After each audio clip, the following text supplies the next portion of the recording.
Hola a todas y todos. Yo he venido aquí a hablar del sector del telemarketing.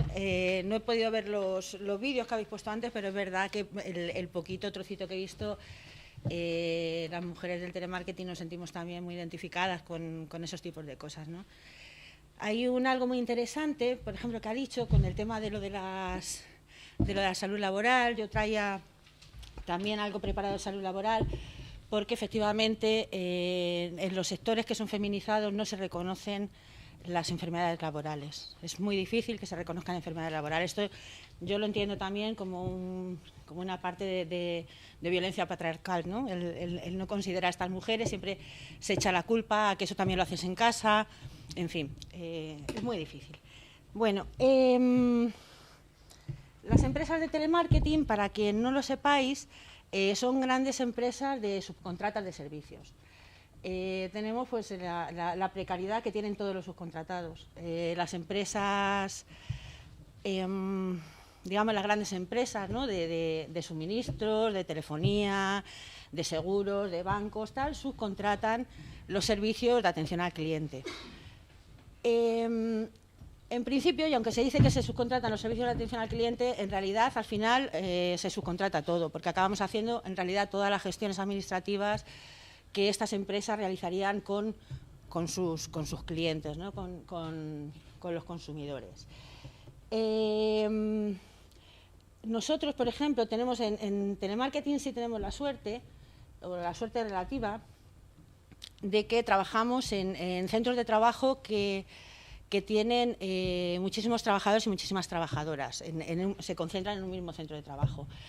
Esto, por ejemplo, lo bueno que tiene es que facilita la acción sindical, porque, por ejemplo, el proceso de información es mucho más fluido. Nosotros repartimos boletines, tenemos tablones que generalmente pues puede ver toda la gente, y es verdad que es más fácil en ese caso plantear conflictos colectivos que no, por ejemplo, mujeres que trabajan en atención a domicilio o servicios domésticos o incluso de limpieza, que son mujeres pues que son empresas muy pequeñas, son muy disgregadas, es muy difícil llegar a todas esas mujeres y, digamos, encauzar esa lucha, ¿no? Nosotros es verdad que en ese sentido, por ejemplo, nos es mucho más fácil el realizar la acción sindical. Y, de hecho, por ejemplo, el sector de telemarketing es uno de los sectores que más se mueve en ese sentido, más denuncias pone, saturamos los servicios jurídicos de todos los lados, porque podemos, porque es un sector, como ya decimos, pues muy precario en muchas cosas, se hace muchas barrabasadas, y es verdad que ahí pues nosotros nos movemos mucho, ¿no? Las empresas de nuestro sector, bueno, hay digamos, bueno, lo que se llama la ACE, ¿no? Lo que llamamos la patronal, la Asociación de Empresas de Telemarketing, engloba creo que son 16 empresas. Pues en esas 16 empresas hay unas 75.000, o sea, tienen empleados unas 75.000 personas, ¿vale? Aparte de esto, hay empresas que no son de la patronal, que también trabajan con el convenio del contact center, y se me estaba olvidando esto, y eso serían aproximadamente otros 30 o 35.000 personas más. O sea, hablamos de un total de 100.000 personas, de más de 100.000 personas que trabajan con el convenio colectivo de contact center. A esto se añaden un montón de empresas piratas que están surgiendo también con otros convenios propios o convenios de oficinas y despachos, que subcontratan esos servicios todavía de una forma más barata. Aquí todo lo que hablamos de abaratar precios, lo que estamos hablando es de abaratar condiciones de las trabajadoras y los trabajadores, porque las empresas al final no pierden beneficios, ¿vale? Ahí, por ejemplo, he puesto los datos, solamente la facturación solamente de la patronal, esas 16 empresas que decimos que es la patronal, ha facturado más de 1.900 millones de euros en 2018.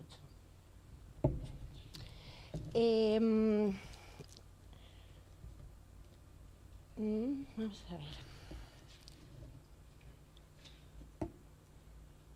Vale, el tema, precisamente, el sector de telemarketing es un sector que siempre ha sido feminizado. Desde aquellos tiempos en que empezaron las primeras, las muchachas de Telefónica, ¿no?, que veíamos en aquella revista de Mujeres Libres, ¿no?, las chicas de Telefónica, pues efectivamente siempre ha sido un trabajo que los hombres no querían hacer, y se ha contratado a las mujeres, y efectivamente siempre ha sido un sector feminizado.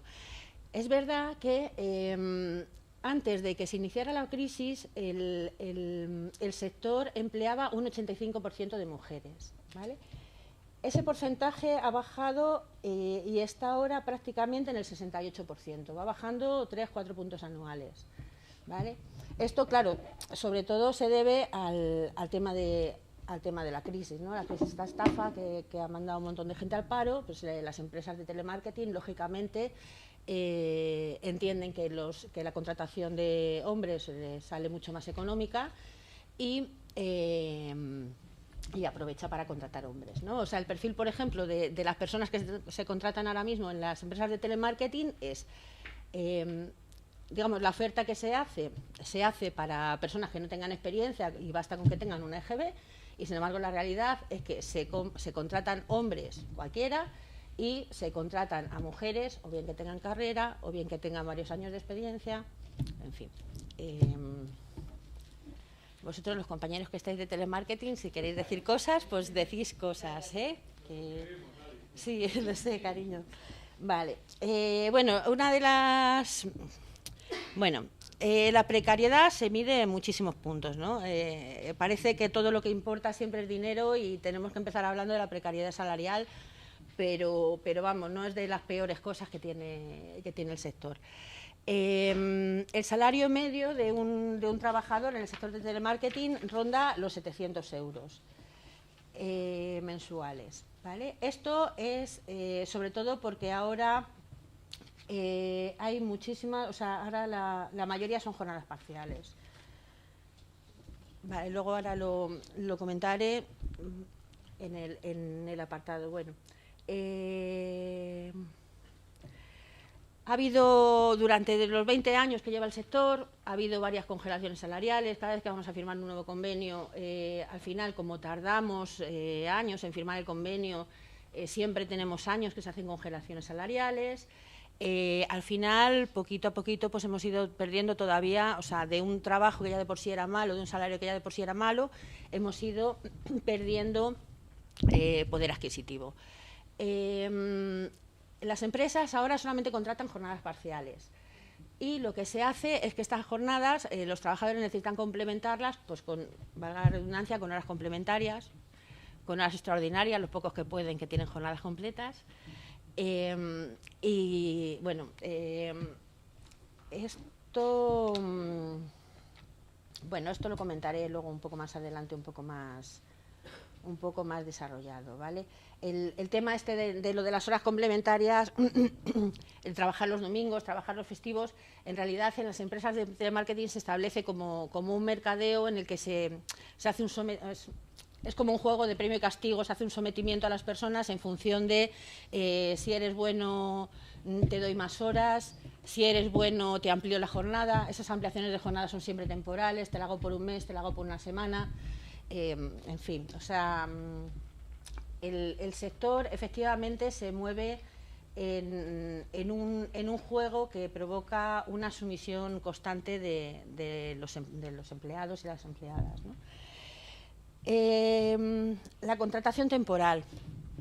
Bueno, los contratos más habituales son los contratos de obra y servicio, ¿vale? Estos contratos que en un principio se pusieron para el tema de lo de la construcción, se utiliza, por ejemplo, en nuestro sector, porque es un contrato que es temporal, pero en principio pues tiene una duración incierta. El contrato dura lo que dure la subcontrata que se tiene hecha.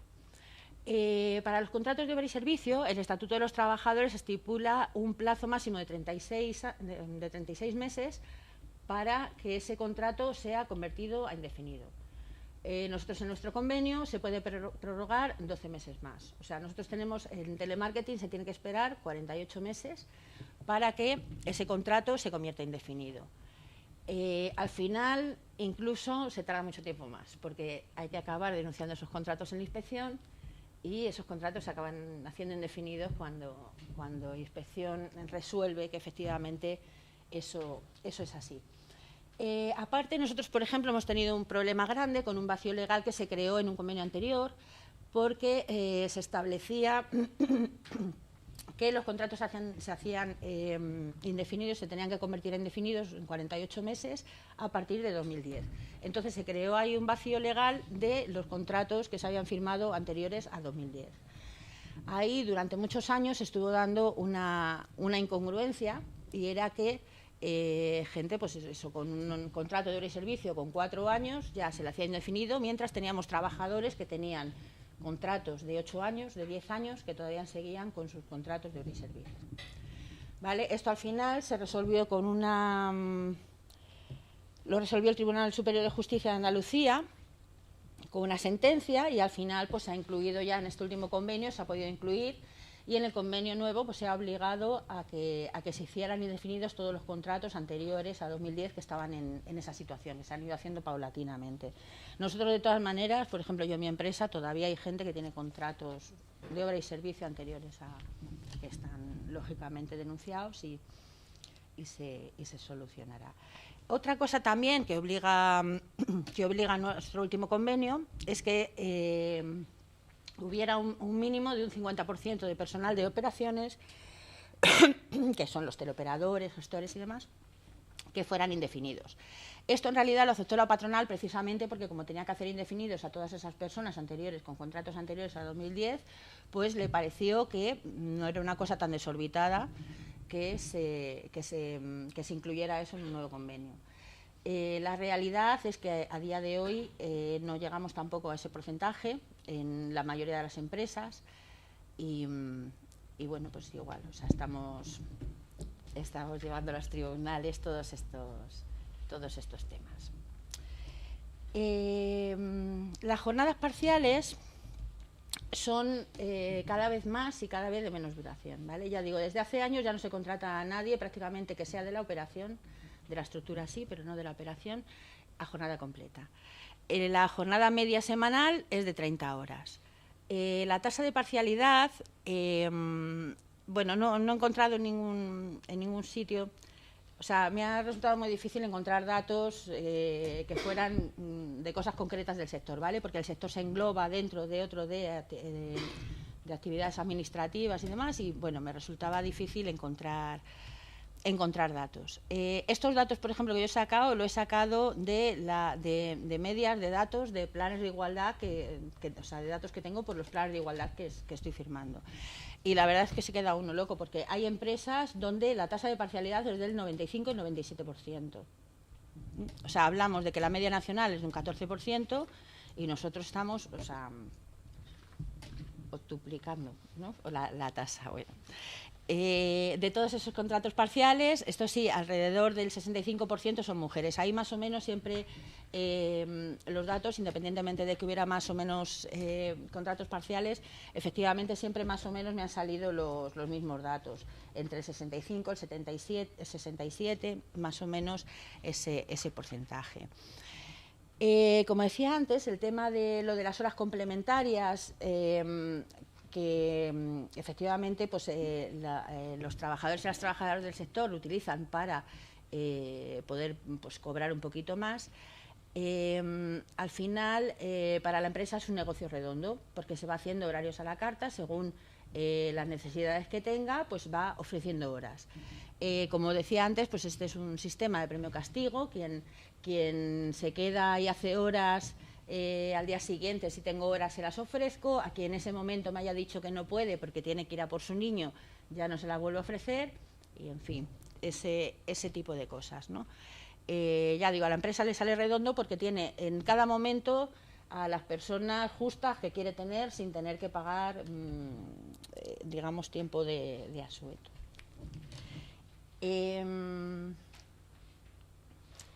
Las condiciones laborales. Vale. Bueno, condiciones laborales, bueno, podríamos hablar aquí de muchísimas cosas, ¿no? Hay, por ejemplo, hay en el convenio colectivo hay dos artículos que son nefastos, que son el artículo 17 y el artículo 18. Uno de ellos, bueno, el artículo 18, por ejemplo, es un tema de subrogación para el que en realidad la única premisa que se establece es que cuando un servicio termina y lo recoge otra empresa, que es lo que pasa absolutamente siempre, la otra empresa lo único no está obligada a subrogar a la gente, lo único que está obligada es a citarlos, entrevistarlos, solamente al 90%. O sea, no hay ninguna obligación por parte de la empresa nueva a quedarse con esa gente. El artículo 17 es igual, establece una serie de la posibilidad de hacer despidos si el servicio, por ejemplo, disminuye.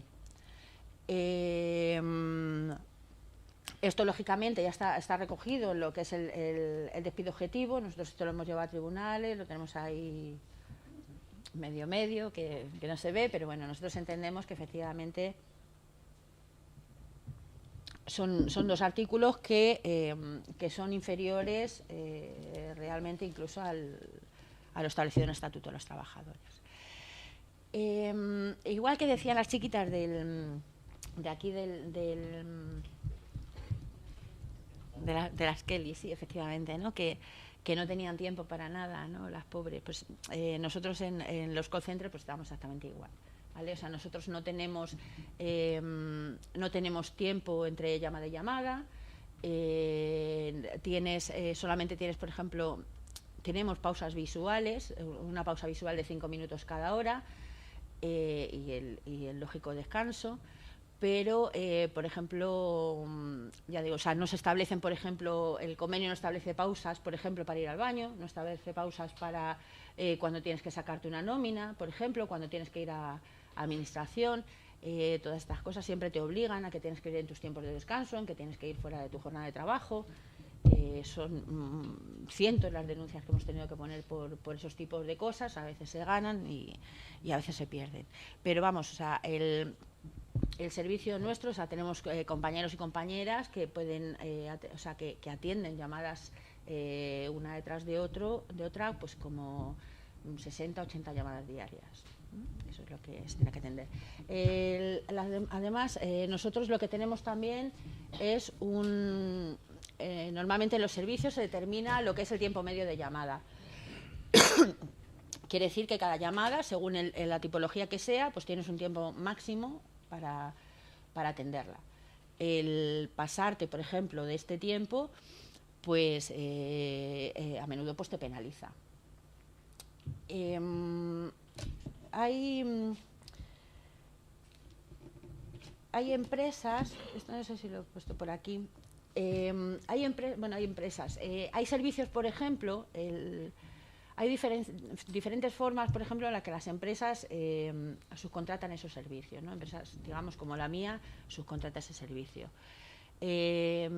Uno, por ejemplo, de la forma de contratarlo sería ajustándose, por ejemplo, a un precio por llamada, ¿vale?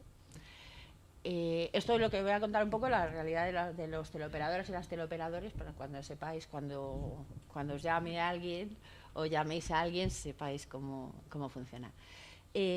Cuando una empresa, por ejemplo, paga por llamadas atendidas, a la empresa subcontratista no tiene ningún interés en solucionar la llamada la primera vez que llamas, ¿sabes? Por lógica.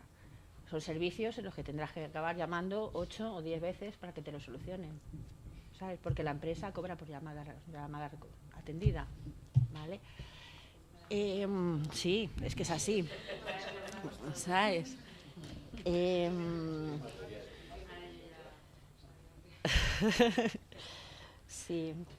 Sí, luego, a ver, hay muchos sistemas, ¿no?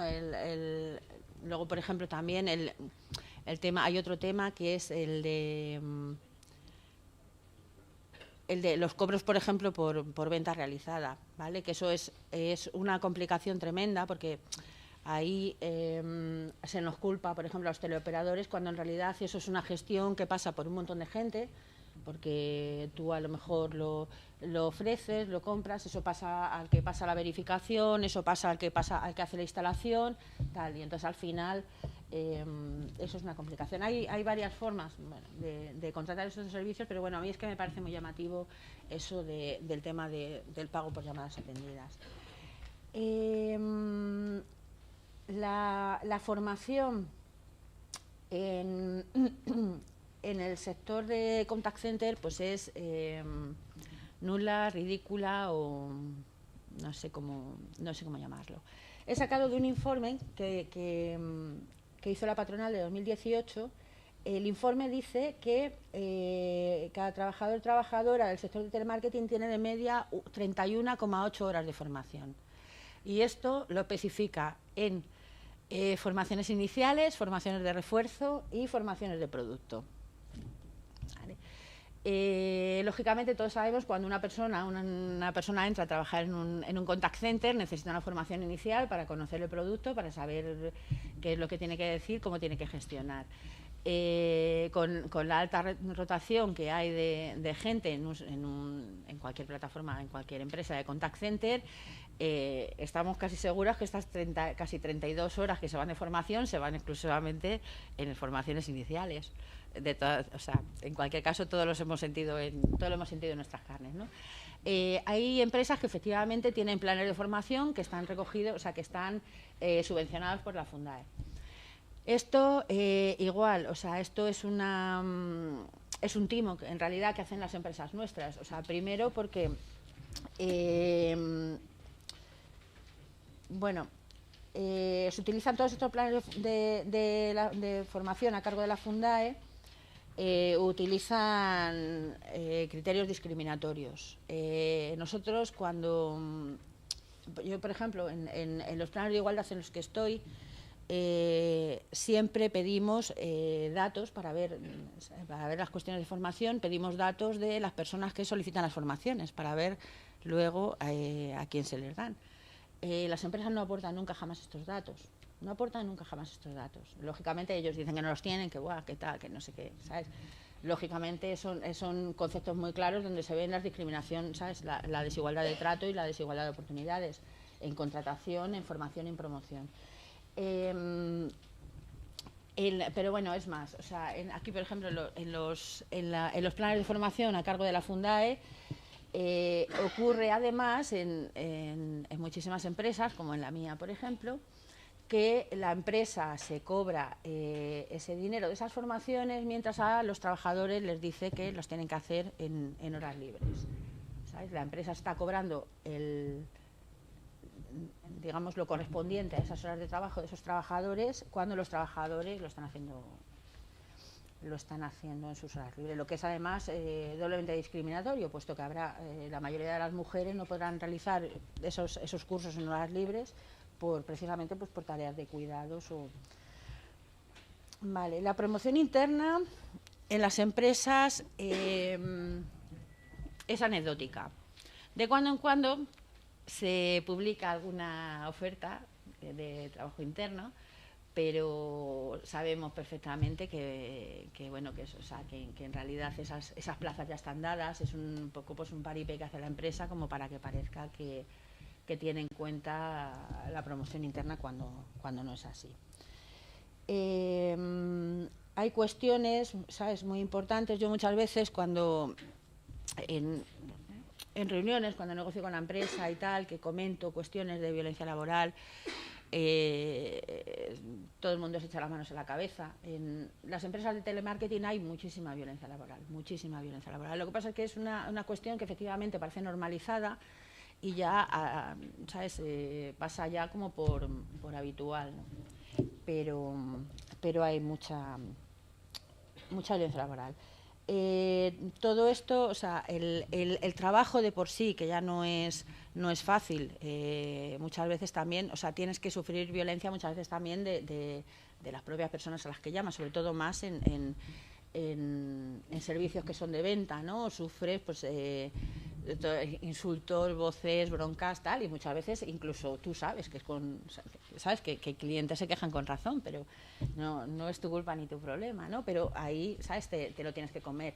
Y luego, pues aparte de eso, ahí se establecen en los servicios, en los call centers, sistemas digamos de dirección, ¿sabes? En los que los mandos intermedios pues son auténticos perros cancerberos, ¿no? De a voces y desprestigiando, y, bueno, en fin, mucha violencia laboral. Esto lleva mucho asentismo, mucha rotación de personal y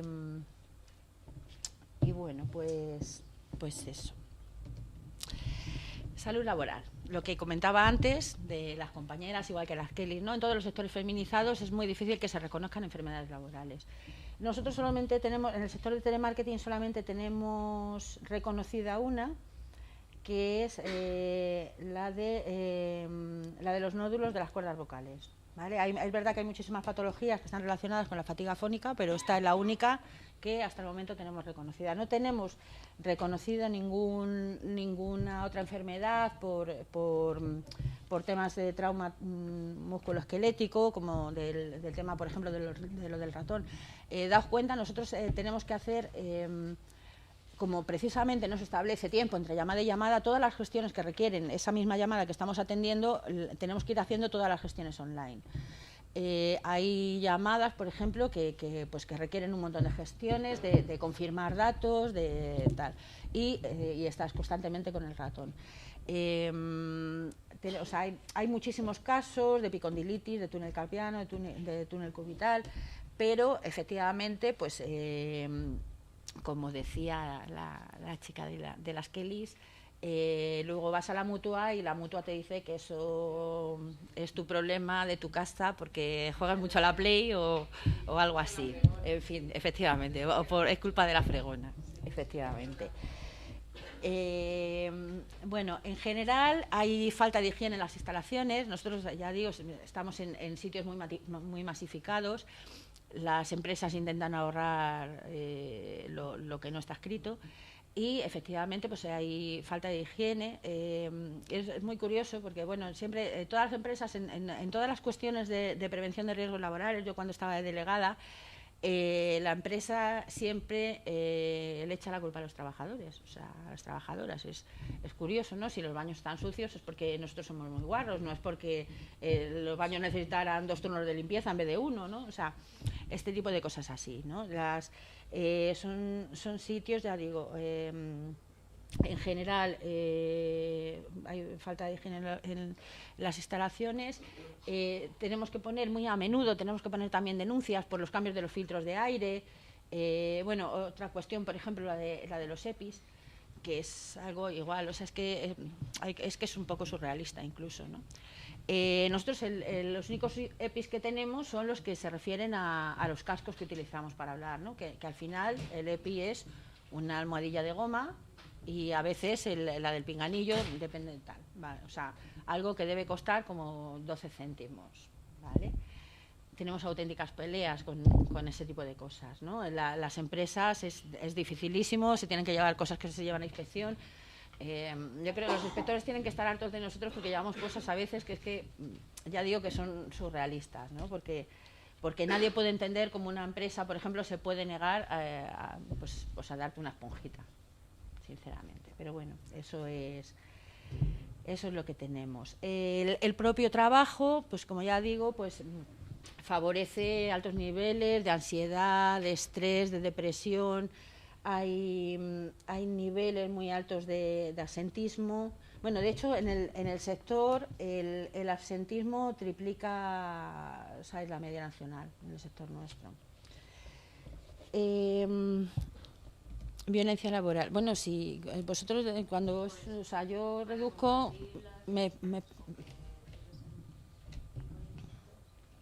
Vale.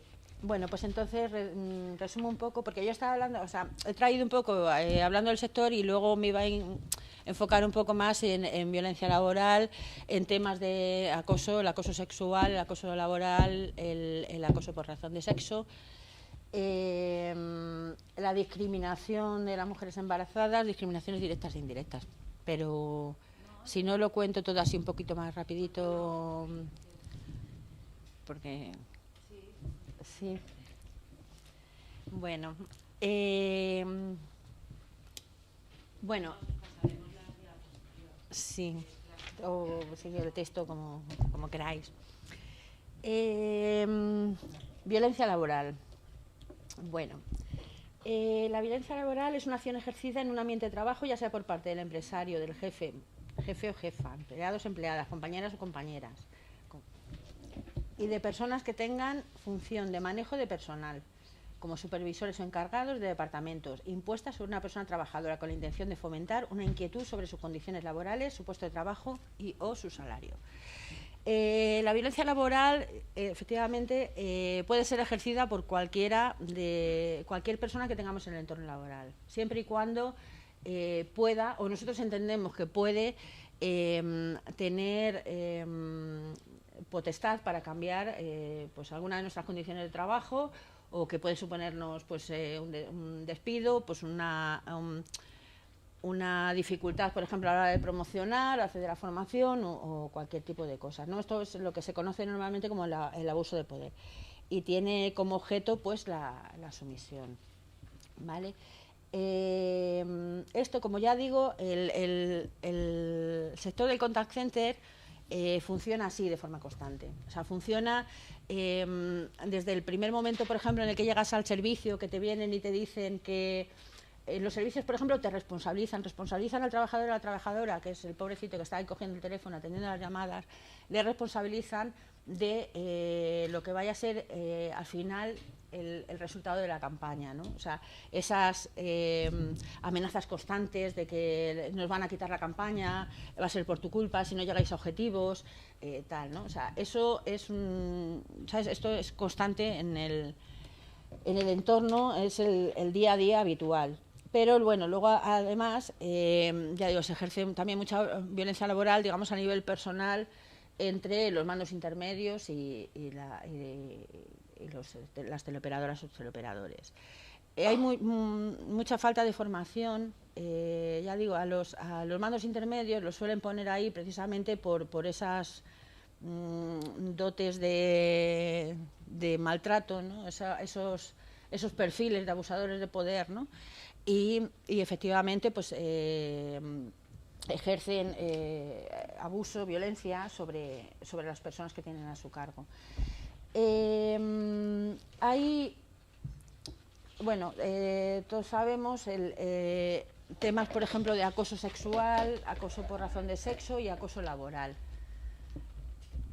En general, lo que más se da en las empresas de telemarketing es el acoso laboral normal.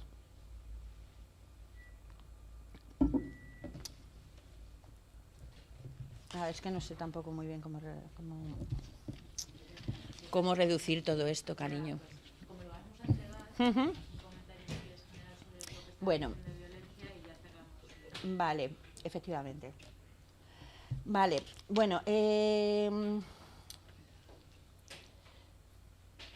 el acoso sexual es el mayor grado de discriminación contra las mujeres que se puede dar en un entorno laboral.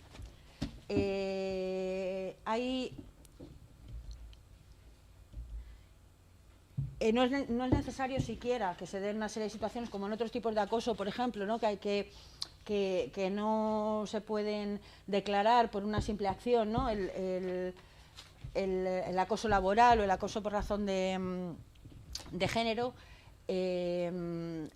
Generalmente requiere de varias acciones para que se pueda determinar que efectivamente eso produce, o sea, es acoso en sí. Sin embargo, por ejemplo, el acoso sexual basta con una sola acción para que se pueda reconocer como tal. El acoso sexual, bueno, ya sabemos que está recogido en el Código Penal. Hay procedimientos que se pueden hacer pues a través del centro de trabajo, y lo que no quita que se pueda hacer también demandarlo judicialmente. Todas las empresas de nuestro sector tienen protocolos de acoso sexual y por razón de sexo. Sin embargo, en general no funcionan bien. primero, porque las personas que participan en esos protocolos no están formadas. Eso es algo que estamos intentando meter ahora en todos los planes que se están firmando nuevos, pero pues eso, pues primeramente la gente no tiene formación sobre acoso y no se toman tampoco demasiado en serio esas cuestiones y la mayoría se acaban cerrando sin que se tome medida ninguna, ¿vale?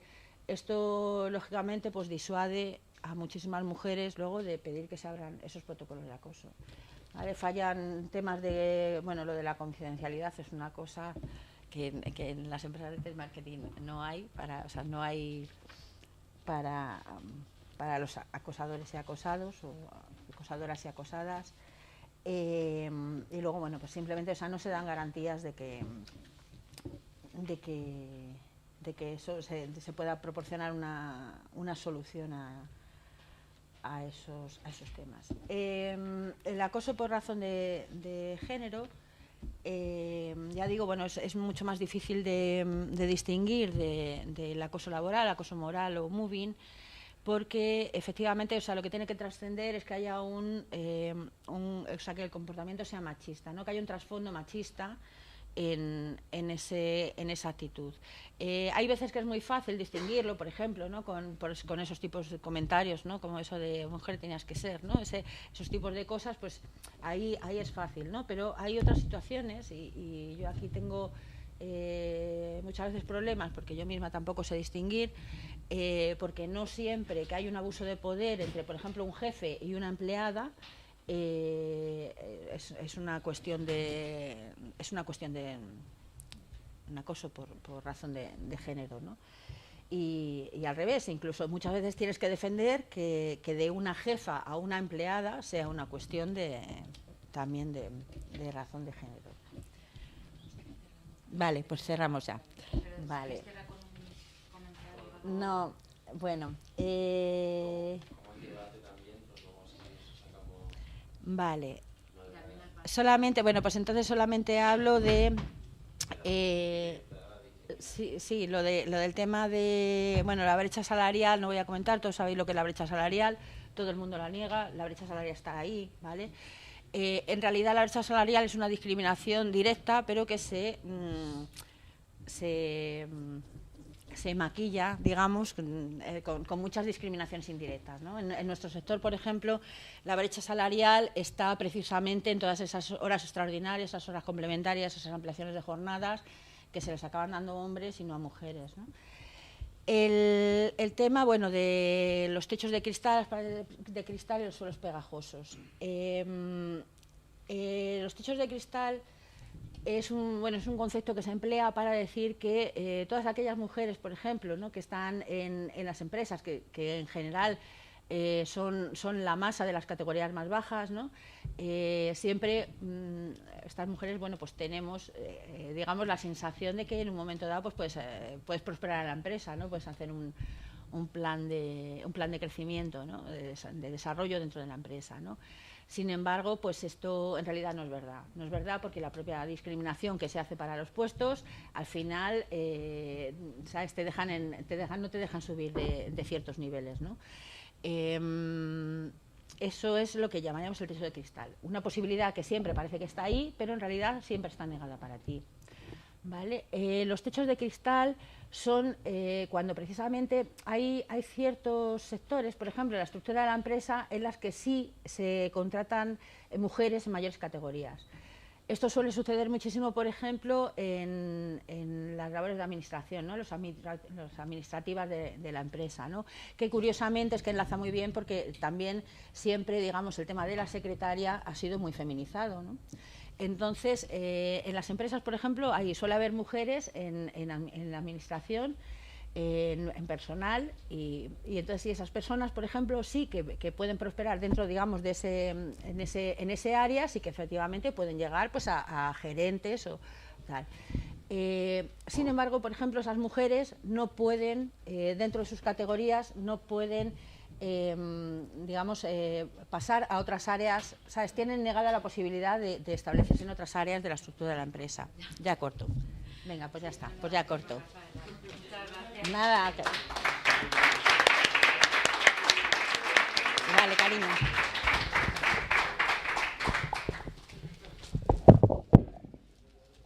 ¿Vas preparando todo para el final?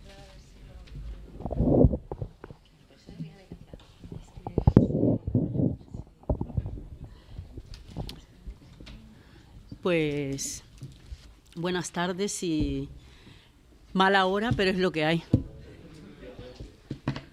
Es una mala hora, pero bueno, no podemos prescindir de estos espacios que son tan importantes para que hablemos de situaciones que nos atañen a muchísimos colectivos y a muchísimas, en este caso, a las mujeres, porque como hemos visto todo lo de esta tarde, hay un punto importante ahí, que es que todas las compañeras que han hablado y los colectivos son unos colectivos feminizados y que tenemos, lamentablemente, por un lado, una cosa mala, que es coincidir en montones de situaciones que hacemos, cómo hacemos el trabajo las mujeres, pero también eso es buena por un lado, también por otro lado es importante también, porque eso nos va a llevar a que juntas podamos potenciar estas luchas y conseguir entre todas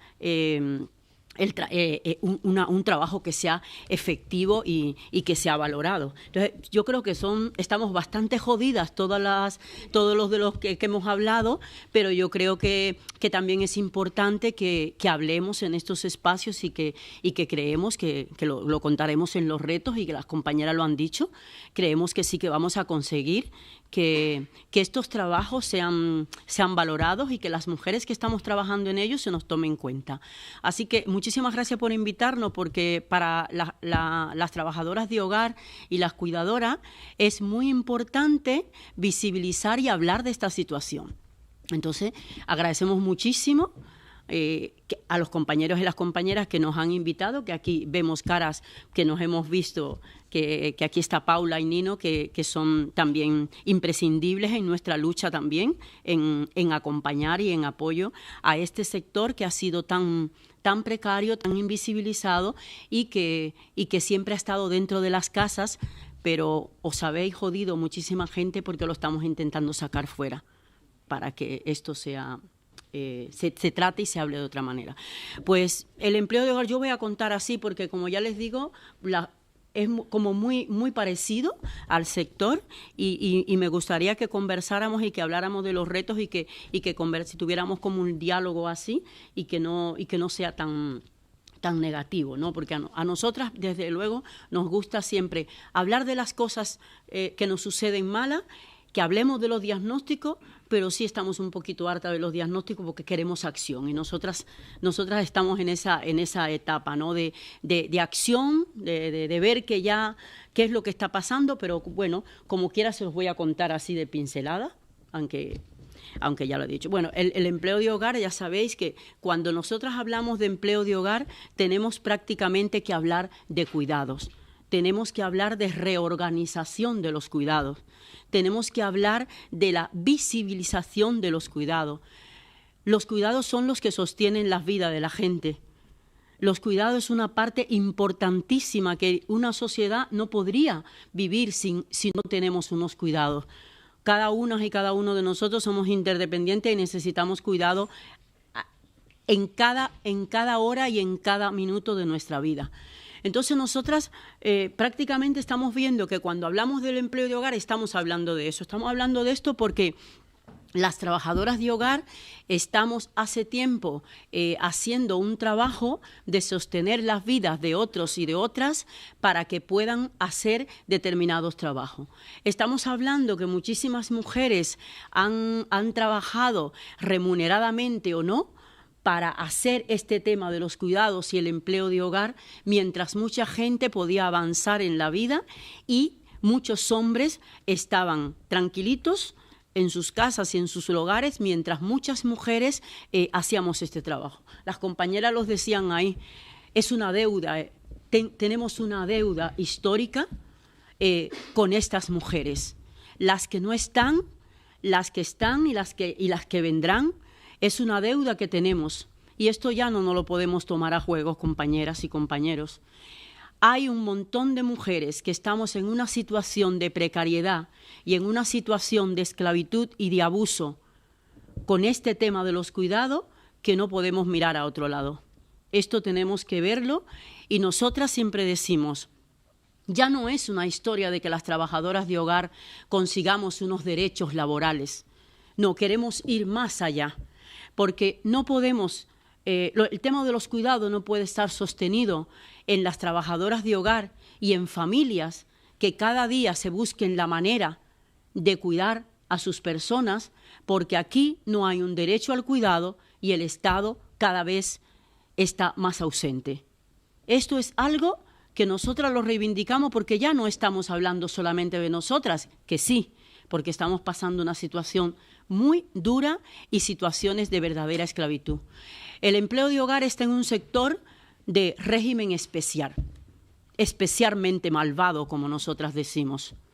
Un sector que está con un decreto de Real Decreto 85, cuando tenía algunas migajitas que muchas compañeras, y lo valoramos, lo pelearon para que a partir del año 85 tuvieran un Real Decreto que valorara un poquito a las trabajadoras de hogar.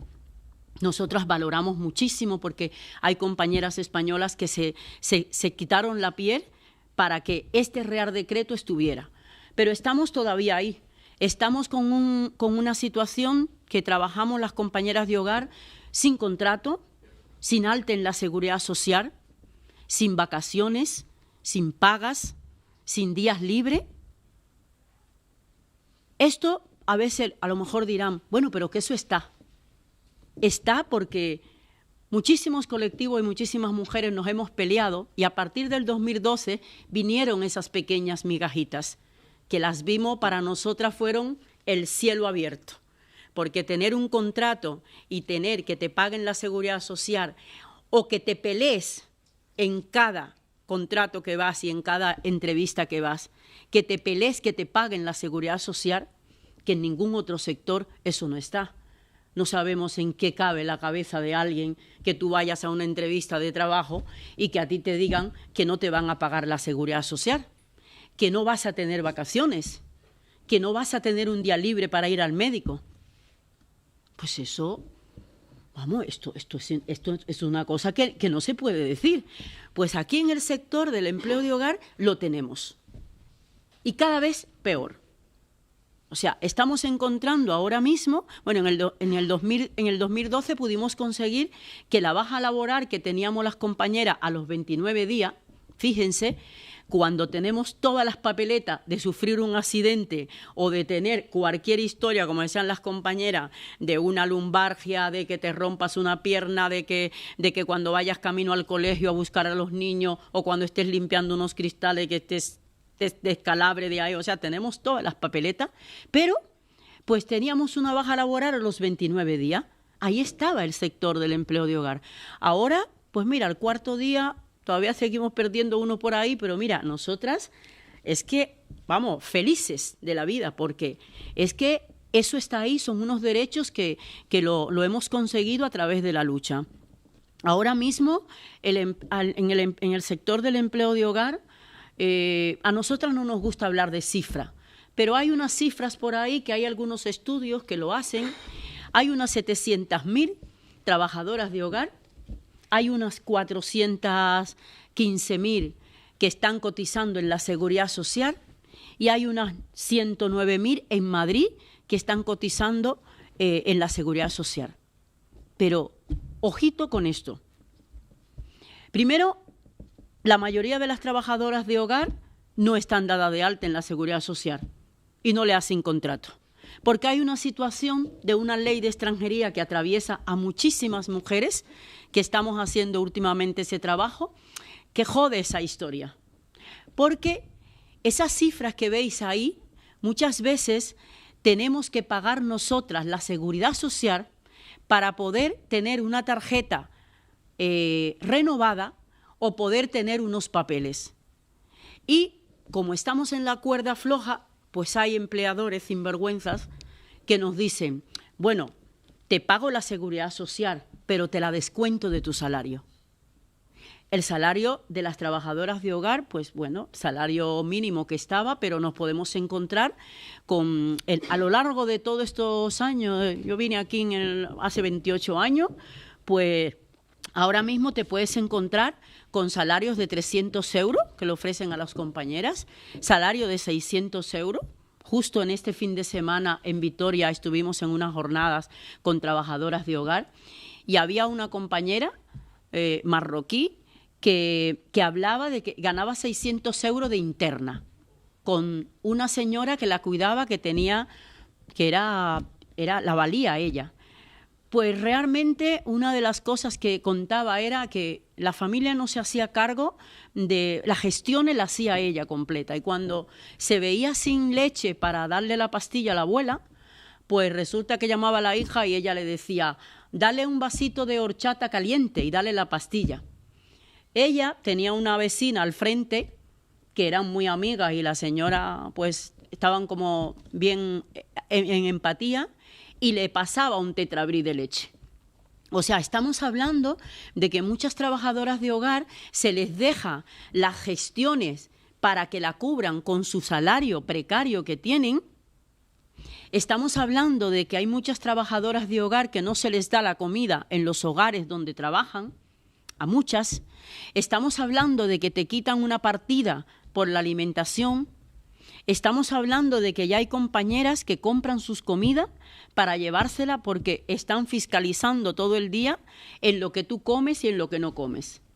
Estamos hablando de que te quitan dinero a una trabajadora de interna de tu salario porque si tienes la calefacción puesta y ha venido la luz bastante cara, pues dicen que hay que descontártelo de ahí porque has usado la luz. O sea, son condiciones muy precarias que estamos encontrando últimamente en el régimen de interna. El sector de las trabajadoras de hogar, como les digo, todo está... prácticamente somos ahora mismo, la mayoría somos mujeres migrantes las que estamos realizando el trabajo.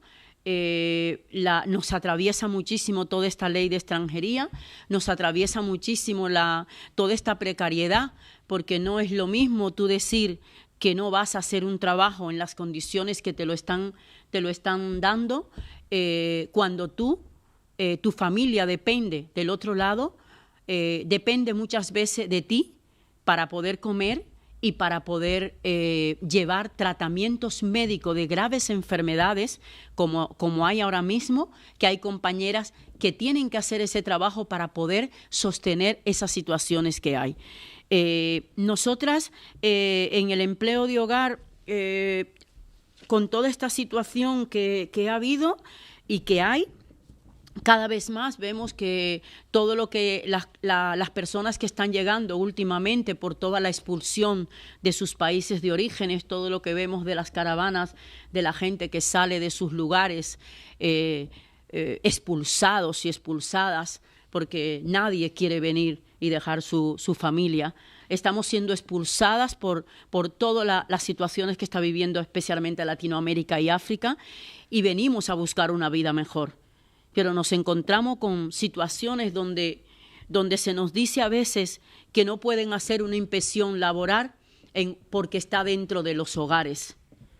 Dentro de los hogares pasan muchísimas cosas como las que está pasando y lo que no nos cabe en la cabeza es que estas situaciones estén pasando, que las mujeres estemos pasando situaciones de abuso y de verdadera esclavitud, y que nos digan que no hay una inspección laboral porque entra dentro de la privacidad.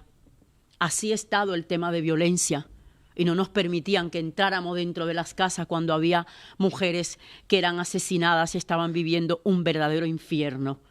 Entonces, creemos que hay cosas tan chiquititas que se pueden hacer, que hay una situación que si no la puedes hacer por un lado, hacerla como derechos humanos.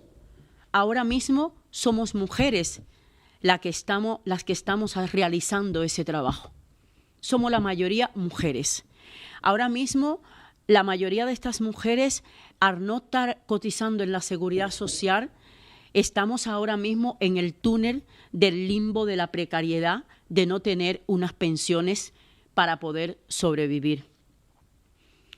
Las mujeres en el empleo de hogar, después de los 40 años, de los 30 años, como en los otros sectores, ya no servimos para nada y ya nos sacan del mercado laboral. No podemos trabajar con 40 años a pesar de que tú has dado la vida en este trabajo.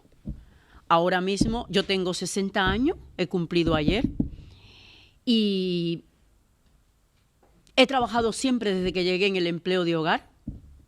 Me ha tocado la suerte de encontrarme con unos empleadores estupendos que han valorado mi trabajo, que yo soy imprescindible en esa casa, que ellos han podido trabajar y pueden tener una casa porque yo estoy ahí realizando ese trabajo y me lo dicen, bueno, porque lo tienen que decir, porque es verdad. Nosotras no tenemos paro. Pues si yo ahora mismo, si mi jefa se le pasan los cables y me echa mañana, porque también tenemos que decir que en el empleo de hogar hay una figura del desistimiento, que es en el único trabajo que está, que a ti te echan cuando quieran. Si tu jefe o tu jefa tiene un mal día o ha pasado una mala noche o a lo mejor no ha tenido unas relaciones bonitas o ha tenido un mal día, una mala noche, y llegas en la mañana, prácticamente te dicen, bonita, no te quiero ver aquí. ¿Pero por qué? Porque no me da la gana. Y tú te vas. Eso se llama una figura del desistimiento y en el único lugar que está es en el sector de trabajadoras de hogar. Si tú te vas y no tienes derecho al paro, como no tenemos las trabajadoras de hogar, yo con 60 años no sé qué haría si me saldría, porque en el mercado laboral, difícil, porque con 60 años, fíjense que yo estoy estupenda y muy bien, pero, joder, es que cuando pongo los 60 años ahí, es que no hay tu tía. Es que no me van a dejar entrar en ningún sitio, es que no me van a dar el trabajo, aunque ponga una foto chula y bonita, que hoy he venido un poco desalabrada, pero bueno, si la pongo, pero es que no me lo van a dar, porque el problema son los 60 años, que miren que yo los llevo estupendamente y son divinos, que no os pongáis tristes porque 60 años son estupendos, yo estoy ahora mismo, vamos, como una moto. Entonces, trabajadoras de hogar, no tenemos un paro. Nos vamos a la calle y no tenemos ni siquiera eso. Ninguna formación. No se valora que tú puedas tener una formación pagada.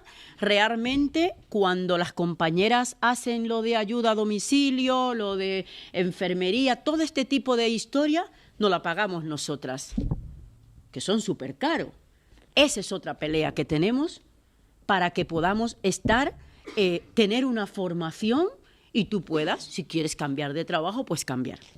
Bueno, pues con toda esta historia, nosotras lo que hemos hecho es politizar todo esto. Nosotras tenemos un lema que es politizar las ollas, los sartenes, las calles y los delantales, porque nosotras, esos son nuestros utensilios. Nosotras trabajamos en las casas, hacemos un trabajo importante que nos costó valorarnos nosotras mismas, porque eso nos costó muchísimo. Al inicio, nosotras no queríamos que supiéramos que éramos trabajadoras de hogar. Estábamos haciendo para nosotras una mierda. No queríamos que nadie se diera cuenta que estábamos trabajando esto. Pero luego, a medida de pasar el tiempo, vimos que lo que estábamos haciendo era importante. Especialmente las mujeres migrantes, que ahora mismo sabemos que los países nuestros se mueven con unas remesas que mandamos nosotras, que si no la mandáramos, esos países ahora mismo estuvieran en el suelo. Pues esas remesas hacen que muchos países estén ahora en pie. Muchísimo. Remesa es ese dinero que enviamos a través de los locutorios y del banco, para las que no lo sepan, lo enviamos para allá y nuestras familias, pues con eso mueven en el país. O sea, se ponen negocios, pues puedes comer, que es lo primero, que lo esperan a final de mes, eso se está esperando para comer, que no veas, para salud, pero luego mueven negocios, mueven poner una tiendecita chiquitita en tu barrio, mueven también la formación de tus hijos y tus hijas. ¿Cuántas compañeras ahora mismo están orgullosísimas porque tienen entre ellas, tienen abogados, médicos, enfermeras, tienen empresarias, con el dinero que hemos enviado de acá. Pero ese dinero nos cuesta, porque tenemos que aguantar vivir en unas condiciones como las que estamos y que no se respeten nuestros derechos. Entonces, por eso nosotras le damos valor a esto y queremos que este trabajo se visibilice, que este trabajo se le den los derechos que tiene y que lleguemos un poquito más allá. Y es que las personas que ahora mismo, las familias que no pueden tener una trabajadora de hogar, el Estado tiene la obligación de hacer que esa familia tenga una persona en su casa, que puedan cuidarla, que puedan acompañarla, porque en algunos países ya eso está. Y no puede ser que una persona con una pensión de 400 euros, que no puede tener a una trabajadora de hogar y a una cuidadora, aunque sea por algunas horas, se mantenga en su casa sin poder salir a la calle, porque primero son casas que no tienen ascensores y segundo, hay gente que no puede salir sola y necesita tener una persona que le acompañe para poder seguir realizando su vida. Y por eso el Estado se tiene que hacer responsable de que las personas tengan el derecho al cuidado, que nosotras podamos ser cuidadas, porque a nosotras, ¿quién nos está cuidando y quién nos va a cuidar? Y ese derecho tiene que estar en la sociedad. Tiene que estar y el Estado lo tiene que garantizar. Y por eso nosotras estamos politizando todo esto para que no sea una historia de las trabajadoras de hogar, sino que sea una historia de todos y de todas. Porque eso tiene que estar ahí. Una sociedad tienen que garantizarnos el derecho al cuidado, porque cada vez más estamos haciendo que la gente esté encerrada en sus casas o que aparezca muerta en sus casas, porque no tiene a nadie que le cuide. O porque familias cojan a una persona de interna y le paguen 600 euros, viva en la misma habitación que la persona, no tenga horas libres, ni tenga las 36 horas que se tiene de descanso, o esas 2 horas que tienen estipulado, porque sí que tenemos derechos. Lo que pasa es que no se ejercen. Y nosotras estamos politizando esto. Lo hemos politizado con las luchas y las maneras de organizarnos. Las maneras que nosotras nos organizamos es buscar un domingo al mes donde todas podamos estar a las 5 de la tarde o en la hora de la mañana cuando podamos estar, y le estamos quitando horas al sueño para organizarnos, porque creemos que si nosotras no nos organizamos y peleamos esto, nadie nos lo va a dar. Porque hay muchísimos, los que hacen leyes tienen trabajadoras de hogar. Y es muy difícil que den ese derecho a muchas mujeres. Hay muchos hombres que tienen unos grandes privilegios que no se dan cuenta que tienen, o sí se dan cuenta que tienen que hacer también el derecho del cuidado y que lo tienen que hacer y que no somos las mujeres los que tenemos que hacerlo porque se nos ha puesto una etiqueta desde que nacemos que somos las mujeres que tenemos que cuidar. Los hombres ese privilegio se lo tienen que quitar porque se tienen que hacer cargo de esos cuidados, porque ya nosotras estamos muy cansadas de cuidarles. Y eso tenemos que ponerlo en la mesa. Tenemos que poner los cuidados en el centro de la vida, porque si no la vida se le está yendo a muchas personas que la estamos sosteniendo y estamos cansadas. Estamos cansadas de sostener, porque no estamos cansadas de luchar. Por eso, los colectivos de trabajadoras de hogar nos hemos organizado, seguimos organizándonos entre nosotras mismas, hablar de lo que nos está pasando a nosotras mismas, sacando a la calle estas luchas que ahora mismo son intercaladas con otros sectores, porque no solamente las trabajadoras de hogar nos atraviesa el tema del trabajo que estamos haciendo.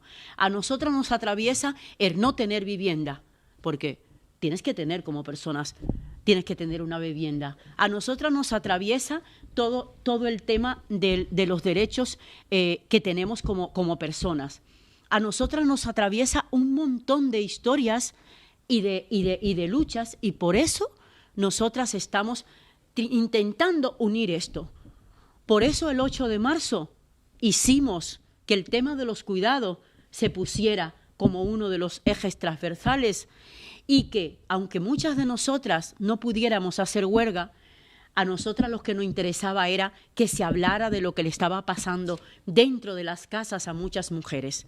Eso era lo que queríamos. Nosotras sabíamos, no somos tontas, nosotros sabíamos que no podíamos hacer huelga, porque el tema del empleo de hogar y de los cuidados no lo podemos dejar así por así de la noche a la mañana, y porque la precariedad que nos atraviesa muchísimas mujeres no nos deja todavía ejercer el derecho que tenemos a huelga. Pero nosotras lo vemos y lo sabemos, que tenemos un derecho a huelga, y estamos trabajando para que algún día podamos hacer una huelga de los cuidados y podamos tener manos caídas, y que en los cuidados, a ver qué pasa cuando muchas mujeres nos quedemos sentadas y no hagamos lo de los cuidados. Ha pasado que muchos hombres se han involucrado en la huelga, y eso lo valoramos un montón. Retos. Pues lo más importante, nosotras seguimos incidiendo a través de nuestras organizaciones, seguimos incidiendo en que cada vez más haya más compañeras que sepan y se organicen. Porque fíjense que cada vez que vamos a jornadas y vamos a sitio, nos encontramos con compañeras que nos dicen: yo no sabía que tenía derecho a pagas. Yo no sabía que cuando se moría el señor o la señora que cuidaba, tenía un derecho a un mes que me pagaran. Tenía derecho a finiquito. Todo eso nos lo encontramos, y cada día más hacemos juicio porque demandamos a hogares que no quieren dar el finiquito y que no quieren pagar 12 y 14 y 20 años de trabajo de una compañera. Cada vez más hacemos más juicio. Desde el colectivo acompañamos, incidimos a que las compañeras denuncien. Ahora mismo, a través del Observatorio Yané Bertrán que hicimos el año pasado, estamos recogiendo denuncias de personas, de compañeras, para que denuncien situaciones que han tenido y que tengan.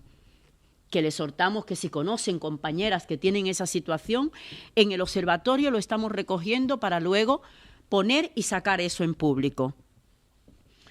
Cada vez más queremos que las compañeras nos organicemos, y nos organizamos de una manera, y es la manera que podemos, y es los domingos. Y decía la compañera, claro, no tenemos como un sector así organizado porque estamos en las casas solas, pero nosotras nos buscamos las terminales de autobuses, los parques, nos buscamos los lugares donde estamos mayoría de trabajadoras de hogar, y ahí incidimos y llevamos propaganda y nos encontramos. Y ahora mismo, desde el año pasado, ya no queremos que las compañeras vengan solamente a nuestro colectivo. Nosotras estamos yendo a esos sectores donde están esas casas que limpiamos pero que no podemos vivir. Estamos yendo, y hemos ido a Aravaca, y allí montamos el chiringuito y buscamos a las compañeras, pegamos 500 carteles y nos pusimos en los parques donde iban ellas, y en las galerías de alimentación y en los autobuses, y ahí hicimos incidencia, y ahí se quedó montado un colectivo de trabajadoras de hogar. Entonces, no tenemos un sitio, un lugar, porque todas estamos separadas, pero sí que incidimos, siempre andamos muchas compañeras en las paradas de autobús, como tardan mucho, porque el transporte también es una mierda, también que nos afecta, pues ahí aprovechamos y entonces damos papelitos o preguntamos: ¿trabajas de interna? ¿Trabajas de externa? Y claro, y como también nos decimos cosas, pues ahí también nos cogemos los números de teléfono y hacemos. Y entonces esos son de los retos. Reto, segundo Congreso de Trabajadoras de Hogar, porque estamos en una plataforma que estamos incidiendo para que el convenio 189 España lo ratifique, que no quiere. ya llevamos un montón de años y no se ratifica el convenio. En el 2019, las trabajadoras de hogar teníamos que estar en el régimen especial. Nosotras estábamos esperando que llegara el 2019, aunque cumpliéramos años, pero vamos, queríamos que llegara porque ahí nos iban a hacer para entrar en el régimen general. Pues nada, pues el Partido Popular metió una enmienda y nos odió el chiringuito. Pues agarró y dijo que para el 2024. Esa lucha la llevamos porque tenemos esas grandes y grandes aliados en el Congreso y en todos esos sitios, porque por eso nosotras, las alianzas para nosotras son muy importantes, porque cuando a donde nosotras no podemos llegar, llegan nuestras amigas y nuestros amigos. Y nos dimos cuenta de la enmienda porque habían compañeros y compañeras que estaban ahí y nos lo soplaron. Y entonces nos metimos en esa lucha, y eso fue una lucha que de eso ha quedado que formemos una red estatal de trabajadoras de hogar, que está en pañales, pero la hemos hecho y la vamos a seguir haciendo.